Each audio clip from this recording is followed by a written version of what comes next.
ఎంఆర్పిఎస్ ఉద్యమం మొదలై దాదాపు 30 సంవత్సరాలు గడిచిన తర్వాత అనేక ప్రజా ఉద్యమాలు చేపట్టినటువంటి మందకృష్ణ మాదిగ గారికి పద్మ పురస్కారాల సందర్భంగా పద్మశ్రీ అనేటువంటిది ప్రకటించడం, కేంద్ర ప్రభుత్వం ప్రకటించడాన్ని స్వాగతిస్తున్నాము.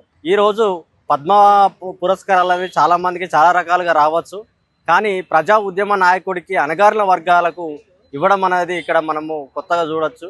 ఈ విధంగా ఉద్యమకారులకు లేకపోతే రాజకీయ నాయకులకు ప్రజా సేవలు అయితే ఎవరైతే ఉంటారో వాళ్ళందరికీ కూడా తగిన ప్రాధాన్యం, తగిన గుర్తింపు అనేది ఈ విధంగా రావడం అనేది సంతోషదాయకంగా మేము తెలియజేస్తున్నాం. ఉస్మానియా యూనివర్సిటీ స్టూడెంట్స్ లీడర్స్గా మేము దీన్ని పూర్తిగా మద్దతు ఇస్తూ స్వాగతిస్తున్నాం.